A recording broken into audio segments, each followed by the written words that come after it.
Prends une minute, questionne-toi. Souhaites-tu élever la prochaine génération de leaders ou de dictateurs? Je pense sincèrement que le futur se construit dès aujourd'hui, dans chaque mot que nous prononçons, dans chaque geste que nous faisons, mais surtout dans la manière dont nous élevons puis éduquons nos enfants.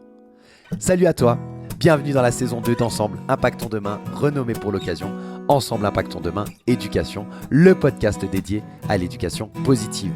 Chaque semaine, j'explore avec toi les facettes d'une parentalité saine, des façons innovantes d'accompagner nos enfants, afin que nous, parents, professionnels, société, nous impactions positivement l'avenir. Alors je suis Vincent Lopez, coach professionnel certifié spécialisé en éducation et en parentalité positive. Je suis passionné par l'humain, par l'éducation et l'importance de relations familiales saines et constructives. Au programme, je te propose des conseils pratiques, des recherches éclairantes, tout pour t'accompagner dans cette merveilleuse aventure qu'est l'éducation. Ensemble Impactons Demain Éducation, c'est bien plus qu'un simple podcast. C'est un mouvement vers une parentalité consciente et éclairée. Parce que le futur, il commence avec les leçons qu'on enseigne aujourd'hui. Rejoins-nous dans cette aventure pour ensemble impacter l'avenir par l'éducation. Salut à toutes et à tous, super content de te retrouver pour l'épisode numéro 65 de Ensemble Impactons Demain Éducation, avec la quatrième et dernière partie de notre échange avec Mélanie du blog Faire découvrir l'écologie aux enfants. Alors dans cette dernière partie, on va rentrer encore plus profondément dans du concret, à tel point que Mélanie va même te partager une recette très rapide, très saine et super délicieuse à faire pour tes enfants. Je vais te laisser découvrir ça. On va parler de l'importance du petit déjeuner dans l'équilibre alimentaire, avec cette fameuse phrase qu'on entend souvent: le petit déjeuner est le repas le plus important de la journée. Tu vas découvrir si c'est fondé ou non. On va parler hypoglycémie réactionnelle, on va parler des lipides également. Comme je te l'ai dit, il y aura une recette qui sera partagée. On va également parler d'anxiété et de questions très concrètes pour éviter l'anxiété et comment on peut le faire avec nos enfants. Et puis, on va parler un petit peu plus de l'expérience de Mélanie et enfin de son programme Alimentation familiale positive et réaliste, et comment transmettre et réussir une alimentation saine à ses enfants. Voilà le programme pour aujourd'hui. Je te souhaite une très bonne écoute et je te retrouve comme d'habitude à la fin pour la conclusion. Bonne écoute. On dit aujourd'hui, on entend, en tout cas moi j'entends encore beaucoup, que le petit déjeuner est le repas le plus important de la journée. Quel est ton regard là-dessus? Bah écoute, déjà oui, en effet, cette phrase-là, moi je l'ai aussi bien en tête, que le petit déjeuner c'est le repas le plus important. Alors oui et non. Oui, c'est un repas qui est hyper important parce qu'il va contribuer sur la journée à notre équilibre, etc. Et parce que en fait, c'est la première chose qu'on va mettre dans notre corps après une période de, même si c'est qu'une nuit, mais de jeûne en fait. De jeûne. Donc oui, c'est important, mais si on se force à manger quelque chose qui est très sucré, parce que c'est finalement la seule chose qu'on va réussir à avaler le matin, par exemple un verre de lait avec des céréales industrielles, et ben en fait, ça a un effet qui est vachement plus néfaste que de ne rien manger. Euh, Parce que déjà, ça va quand même provoquer une espèce de coup de barre vers 11 heures, donc ce qu'on appelle l'hypoglycémie réactionnelle. C'est-à-dire qu'on va avoir un pic de glucose qui va être suivi par une forte chute. Et là, notre corps va être fatigué, on va redescendre en dessous du taux classique, du taux normal. Et on va avoir ce coup de barre. Donc, en fait, ce petit déjeuner-là, il va pas avoir servi à grand-chose, puisqu'il va déjà avoir envoyé beaucoup de glucose à notre corps, une énergie beaucoup trop, enfin, en tout cas pas équilibrée. Et derrière, il va avoir provoqué cette hypoglycémie réactionnelle qui va nous donner une envie de sucre et envie de remanger très rapidement. Donc, en fait, des fois, déjà, on dit qu'en tout cas, il y a des études aussi qui ont démontré que ça a beaucoup été fait dans des études pour la perte de poids. En tout cas, ça n'impactait pas euh, la perte de poids de manger un petit déj ou de ne pas en manger. En tout cas, voilà, pas manger de petit déjeuner n'impactait pas une potentielle perte de poids ou un équilibre alimentaire sur la journée. Ce qui est important, c'est que si par exemple, on prend un petit déjeuner, mais que derrière, on a un coup de barre et qu'on grignote dans la matinée, c'est hyper mauvais. Et si on ne prend pas de petit déjeuner, mais qu'à 10 heures, on se jette aussi sur des cochonneries industrielles, c'est pas bon non plus. Il faut vraiment faire attention aux premières choses qu'on va mettre dans notre corps dans la journée. Même si c'est qu'à 10 heures, se prendre un encas pour se dire qu'on tient jusqu'à midi, cet encas, il est hyper sain. Par exemple, un fruit, un légume, des oléagineux, une poignée d'amandes, quelques noix, des noisettes, des noix de cajou, etc. Et ben en fait, ce sera déjà top parce qu'on va apporter de la bonne énergie, des bons nutriments à notre corps. Et ça va nous permettre de tenir jusqu'à midi pour là faire un vrai repas équilibré. Donc déjà, il n'y a pas de culpabilité à avoir de se dire on ne mange pas dès tôt le matin. Il faut vraiment veiller à ce qu'on va mettre en premier dans notre corps dans la journée. Et puis après, il faut savoir que il y a aussi beaucoup d'idées reçues autour du petit déjeuner qui est maintenu malheureusement aussi par la société, par les messages gouvernementaux, etc. Donc, aujourd'hui, le PNNS conseille, alors il me semble que les recommandations, c'est de manger un produit céréalier, un fruit ou un jus, alors que ça, le jus, c'est vraiment partie des éléments à bannir, des aliments à bannir, parce que ce n'est plus du tout un fruit, vu qu'il y a des fibres. On en a gardé que le jus. Ensuite, c'est un produit laitier et une boisson chaude. Et malheureusement, l'équilibre alimentaire, en tout cas au petit déjeuner, ça, c'est un petit déjeuner qui est composé exclusivement, en grande partie, de glucides, à travers un jus, un produit laitier, parce qu'il faut savoir que dans le lait, il y a du sucre. Un produit céréalier, ça dépend aussi du produit céréalier, hein, évidemment, on peut en consommer, mais si c'est du pain blanc, ça n'a pas beaucoup d'intérêt nutritionnel aussi dès le matin, hein, parce qu'il y a très peu de fibres, beaucoup de glucides. Hein. Le pain blanc, c'est une bombe glucidique aussi dès le matin. Et puis une boisson chaude, c'est pas précisé qu'il faut la prendre sans sucre, etc. Hein. Le chocolat chaud le matin, c'est pareil, hein, c'est quelque chose qui peut rester plaisir, mais qui est plutôt à bannir au quotidien.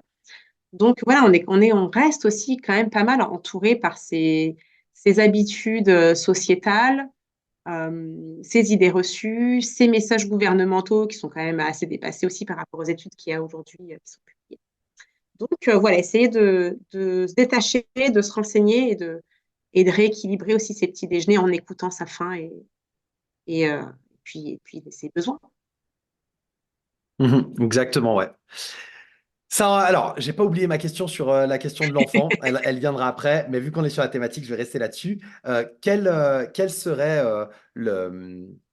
comment dire, le conseil ou la recommandation que tu pourrais donner aux parents pour justement un petit déjeuner qui soit sain pour leurs enfants? Ouais, alors, S'ils devaient retenir une chose, tu vois, facile pour se dire, OK, comment je prépare un petit déjeuner sain pour mes enfants? alors déjà, il y a un aliment qu'on a, enfin en tout cas un nutriment qu'on a qu'on a quand même, enfin une classe d'aliments qu'on a quand même tendance à diaboliser, qui sont les lipides. Mhm. Ça, c'est hyper intéressant dans le développement du cerveau de l'enfant, mais aussi pour nos muscles, pour notre organisme, pour notre énergie, etc. Et ça, c'est intéressant aussi d'en consommer dès le matin. Alors évidemment, des bons lipides. Mais déjà, moi, si j'avais un conseil au niveau du petit déjeuner, c'est d'essayer d'avoir une représentation d'un peu tous les types d'alimentation de nutriments. Alors, par exemple, il faudrait, pour moi, tous les repas, il faudrait les commencer par des fibres. C'est-à-dire plutôt un légume, idéalement. Alors, c'est pas forcément évident de manger des légumes le matin. Après, on peut aussi commencer par un fruit. Mais voilà, idéalement, commencer par une source de fibres, un légume. Et ensuite, au petit déjeuner, intégrer aussi une source de protéines, parce que c'est ça qui va caler, c'est ça qui va apporter cette satiété et qui va nous permettre de tenir jusqu'au repas suivant et nous apporter de bonnes choses pour nos muscles. Parce qu'en fait, si c'est bien en début de journée qu'on a besoin de ce type d'aliments, les protéines, c'est pas en fin de journée dont on a besoin, hein, c'est vraiment au tout début. Donc, de prendre le réflexe de manger, que ce soit des œufs, mais aussi des légumineuses. Après, très occasionnellement, ça peut être de la viande, du poisson, des produits laitiers aussi occasionnellement, mais d'avoir donc une source de fibres, une source de protéines, une source de lipides. Et les lipides, c'est pas forcément d'arroser son petit déjeuner avec de l'huile d'olive. Hein. Ça peut être aussi une purée. Moi, j'adore les purées d'oléagineux. Les enfants adorent les patates tartinées. Alors évidemment, c'est beaucoup trop, c'est de la mauvaise graisse, souvent avec de l'huile de palme et beaucoup, beaucoup de sucre. Mais franchement, passer à la pâte de noisettes pure, la purée d'amandes, etc., ça, c'est génial. Un C'est mixeur hyper. des amandes et des noisettes, ça se fait très vite, hein. Ah ouais, ouais, non, mais oui, en plus, au-delà de ça. Ouais, carrément. Donc, à faire maison, hyper simple. Ça se trouve aussi très facilement dans le commerce. Attention à ce qu'il n'y ait pas de sucre dedans. Et c'est hyper goûteux, c'est hyper bon, c'est hyper riche en plein de choses dedans. La purée d'amande, c'est le top le matin. Et voilà, c'est une bonne source de lipides, justement. Et après, évidemment, on peut intégrer des glucides en essayant d'intégrer des glucides à index glycémique bas ou modéré. Alors, par exemple, Ce qui est top quand on est habitué à avoir des céréales le matin, c'est les flocons d'avoine. Mhm. Là, je vous donnerai peut-être une petite recette. C'est le bonus pour la fin Justement, si vous moi qui restez plais à la beaucoup à fin. mes enfants. C'est le bonus. Ouais, Mais c'est faut ça. attendre la fin, faut attendre la fin. Voilà, c'est ça. Je finis juste ma compo du petit-déj et après, je vous donne la recette. Non, mais voilà, des glucides à un indice glycémique bas, ça va être bon, évidemment fruits, compote le matin parce que ça passe mieux. Mais ça peut être des tartines de seigle, du pain complet, du pain au levain, une galette de sarrasin, par exemple, etc. Et ça, c'est hyper sympa parce qu'on garde cet aspect de tartine qui est très présent Mhm. au petit déjeuner, mais essayer d'avoir de la tartine de qualité. Et après, évidemment, avoir une source d'eau, que ce soit de tisane, de thé, de café, pas forcément pour les enfants, mais en tout cas, ou un verre d'eau tout simplement, toujours sans sucre. Donc ça, c'est pour moi, voilà, pour reprendre, fibres, protéines, lipides, glucides. Glucides, évidemment, de qualité. Donc ça, pour moi, c'est les bases d'un petit déjeuner. Et moi, le petit déjeuner qui a commencé à faire la transition pour mes enfants, qui étaient quand même très habitués aussi à manger des choses un peu des fois industrielles aussi le matin, et bien en fait, c'est de leur préparer un espèce de porridge sous forme de mug cake. Ça, c'est hyper intéressant. Donc, on prend un mug, on verse un peu de flocons d'avoine dedans, on mélange ça avec un tout petit peu de levure chimique, on met une cuillère ou deux de compote de pommes sans sucre, euh, on ajoute un petit peu de lait végétal. Alors, nous, on aime beaucoup les d'avoine, les d'amandes. On mélange tout ça. On chauffe tout ça. Alors, on peut le faire chauffer à la casserole, on peut le faire chauffer au micro-ondes si on veut aussi. Et ça va lever comme un peu un mug cake. Et après, on peut glisser dedans un petit carré de chocolat noir, râper du chocolat noir par-dessus. Après, on peut leur mettre des petites rondelles de banane ou un autre fruit de saison, etc. Et ça, c'est hyper sympa, hyper ludique. Il y a ce goût sucré sans avoir rajouté du sucre en poudre ou du sucre de table. On a ce petit goût sucré qui est apporté par la compote, qui est apporté par les fruits qu'on va mettre dessus. Donc, assez ludique le matin, assez complet. On peut rajouter aussi, j'ai oublié de dire, une purée d'oléagineux par-dessus, une cuillère de purée d'amande. Et ça, c'est un délice, hyper équilibré pour les enfants et hyper fun, hyper bon. Top, merci beaucoup. Voilà, une recette. En plus, c'est rapide à faire, ça prend pas beaucoup de temps. Ouais, Donc, c'est vraiment ouais, top et ça vous fait une recette équilibrée pour le petit déjeuner. Comme ça, vous avez déjà un petit tips. Merci pour ce partage. C'est trop chouette. avec plaisir. Je reviens donc sur ma question de tout à l'heure pour avoir un exemple concret pour l'audience par rapport à mettre en avant, ne pas exposer les dangers, tu vois, ne pas être anxiogène ni rien. Mais qu'est-ce que, très concrètement, un enfant, les parents essayent de réintroduire une alimentation saine. C'est un enfant, on va dire, qui a allé entre 8 et 10 ans et donc à l'école, il voit les petits copains avec leur goûter peut-être très industriel, une barre chocolatée avec des noisettes et beaucoup de sucre ou tu vois ce genre de choses, des biscuits très sucrés, enfin bref. Et puis, bah, papa, maman à la maison, ils essayent de lui introduire un fruit ou même un légume. Alors moi, j'ai de la chance, mes enfants aiment ça, ils prennent une carotte, ils adorent ça. Top. Mais voilà, c'est pas le cas de tous les enfants. Ouais. Comment le parent, il peut répondre à son enfant qui lui dit oui, mais mes copains, ils ont ça, ou moi, j'adore cette barre chocolatée, etc. Comment le parent, il peut lui répondre très concrètement pour l'accompagner vers cette transition sans que ce soit anxiogène pour l'enfant? Écoute, moi, je l'ai traversé ça avec mes enfants. Et je peux te dire qu'aujourd'hui, ils font du troc à l'école. Et en général, j'apprends que le bon goûter qu'on leur a préparé, c'est la copine qui l'a mangé et qu'eux, ils se sont récupérés la moitié du truc industriel. Donc maintenant, aujourd'hui, les goûters de mes enfants font des envieux. Mais en effet, c'est pas forcément, il y a vraiment des habitudes et des- des comportements assez sociétaux, en effet, autour de ce goûter pour les enfants. Et en fait, euh, nous, le déclic et le fait qu'aujourd'hui, ça se passe bien, c'est qu'en fait, on a expliqué aux enfants ben, pourquoi. Et en fait, ça, souvent, on oublie de le faire sur plein de sujets dans la vie. On fait ça tellement, des fois, machinalement. Ou des fois, on se dit, ils vont pas comprendre, etc. Mais nous, on leur a expliqué, on leur a dit, mais tu sais, parce que nous, il y a encore plein d'enfants, je vois dans les écoles de mes enfants, qui ont des bonbons, des barres chocolatées, Mhm. des choses comme ça, à goûter systématiquement. Hein. Euh, et de leur expliquer, ben, en fait, tu sais ça, bah ouais, c'est sympa de temps en temps pour un anniversaire ou pour te faire plaisir, mais en fait, ça te sert pas, c'est pas beau. Et moi, en tant que parent, mon rôle, c'est de te donner quelque chose. Évidemment, je vais essayer de maximiser, de te donner un truc sur lequel tu vas prendre du plaisir et qui va être bon pour toi, mais aussi qui va être bon pour ton corps, qui va te mettre, on parlait de l'humeur de tout à l'heure. Mais un enfant qui va s'être bourré de sucre au goûter, il va rentrer forcément de mauvaise humeur à la maison, hein. Et donc, lui expliquer, voilà, c'est mon rôle en tant que parent de te mettre quelque chose dans ton goûter qui va te redonner de l'énergie, mais qui va aussi te mettre de bonne humeur, qui va te donner du plaisir, qui va apporter des bonnes choses, que ce soit à tes muscles, à ton cerveau, voilà, à ton sang. Et en fait, ça, les enfants, c'est pareil, ils sont capables de le comprendre. Et en fait, à partir du moment où on leur explique, eh ben, eux, ils vont comprendre ce qu'ils ont, que ce soit dans leur assiette ou dans leur boîte de goûter. Et derrière, ils vont aussi être capables de l'expliquer aux copains, copines. Donc, je sais que moi, au début, mes enfants étaient un peu moqués parce qu'ils n'avaient pas toujours les mêmes, jamais les mêmes goûters que les copains, copines. Et qu'aujourd'hui, eh ben, à force de l'expliquer, de leur expliquer aux copains, copines, ouais, mais moi, j'ai ça parce que ma maman, elle prend soin de moi, parce qu'elle m'a préparé ça avec amour, fait maison, etc. Après, ça peut être fait de façon transitionnelle aussi, hein. Bien sûr, bien De dire, sûr. déjà, on va supprimer tout ce qui est bar industriel, gâteau industriel, et déjà, on va faire des gâteaux maison. Comme ça, on va déjà limiter aussi la quantité de sucre. Et on va apprendre à l'enfant, on l'a fait maison, on a pris le temps de le faire pour lui mettre des bonnes choses. Déjà, l'enfant, il va se dire, bah ouais, en fait, moi, ce que j'ai là, on a pris le temps de le faire, ça a été fait avec amour et ça a été fait pour moi, en pensant à moi et à mon bien-être. Et en fait, ça, les enfants, ils l'expliquent, mais sans leur dire, explique-le à tes copains, copines. Ils l'expliquent naturellement à ses copains, copines. Et moi, je sais qu'aujourd'hui, mes enfants, ils se font envier leur goûter et même, ils sont même à l'origine parfois de prise de conscience en chaîne aussi au niveau des copains, copines, qui derrière vont dire aux parents, bah, en fait, moi aussi, je veux, ma fille aime beaucoup les fruits secs. Donc, souvent, à son côté, elle a des pruneaux, des abricots, des choses comme ça. Et bien, aujourd'hui, il y a des copines qui voient ces pruneaux comme des bonbons, en fait. Et pour eux, c'est des trucs, ils se les troquent au goûter. Euh, Mais voilà, voilà, c'est pareil. Il faut que ce soit fait progressivement, il faut que ce soit expliqué, que les enfants en aient conscience et d'eux-mêmes, en fait, ils l'expliquent à leurs camarades. Ça se passe bien.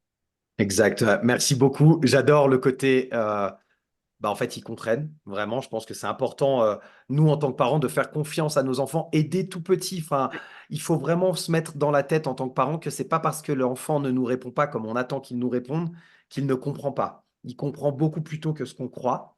Ils c'est clair. comprennent beaucoup de choses.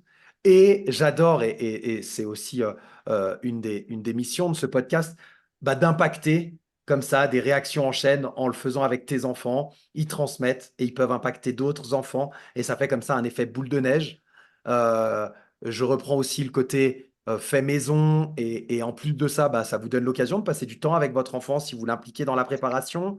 Ça lui permet à lui d'apprendre un certain nombre de choses au niveau moteur, au niveau de la cuisine en tant que telle, au niveau de ce qu'il mange, etc. Enfin, c'est tout bénéfique et de partager une activité un peu ludique et qui en plus lui sert. Donc vraiment tout bénef.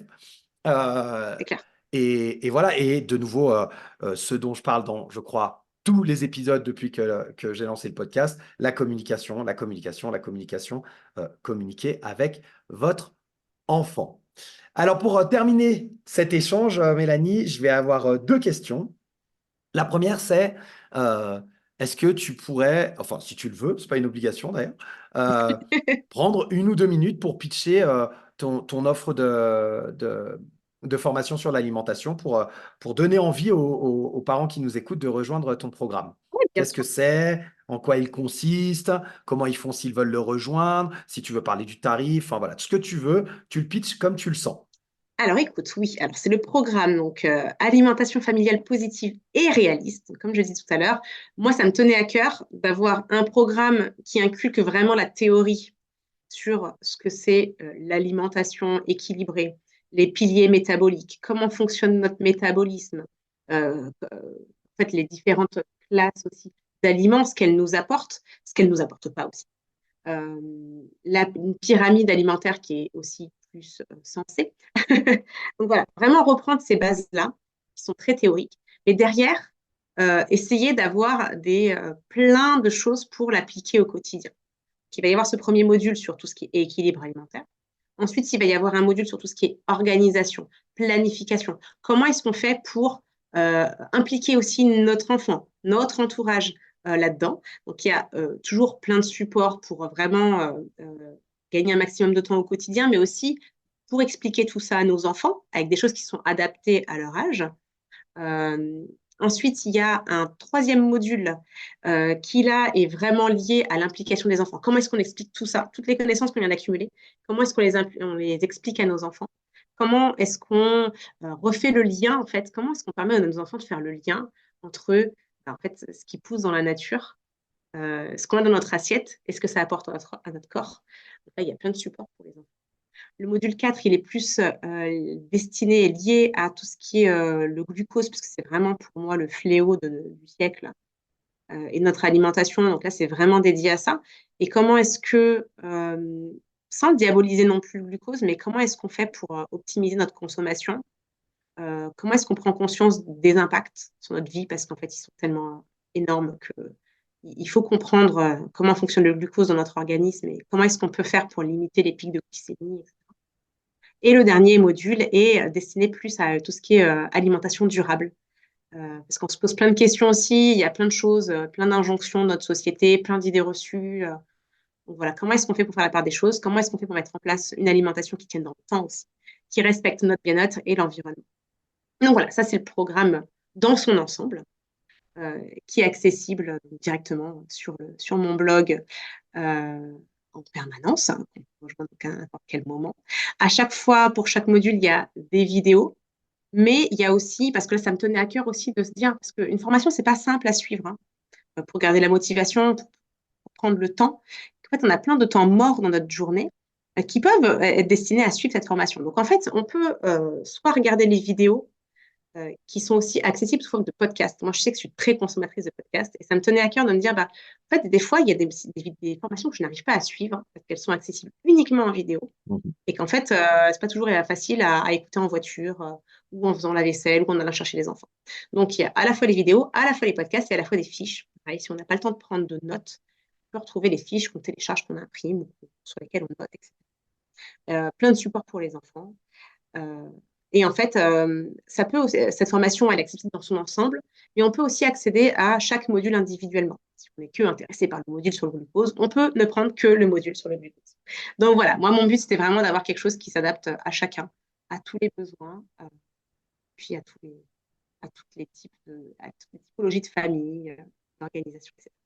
Top. Bah, merci beaucoup. Je mettrai le lien de toute façon, comme je le disais, dans la description des épisodes pour que les gens puissent rejoindre directement, puissent aller sur le blog pour voir plus en détail. Ils peuvent tout faire directement depuis le blog, c'est-à-dire souscrire à la formation dans son ensemble ou souscrire module par module. Tout est faisable directement Ouais, depuis depuis tout le est blog. fait, il y a des boutons à chaque fois, soit on prend l'information dans l'ensemble, soit on clique sur le module et on a accès au module. Top, trop bien. Donc voilà. Et après, ce que j'ai oublié de préciser, c'est qu'il y a aussi une communauté derrière, puisque tout est accessible sur une plateforme sur laquelle on suit sa progression aussi. C'est ça qui est, hein, c'est assez ludique aussi, hein, c'est comme mes abonnements, c'est qu'on suit sa progression, on coche les étapes.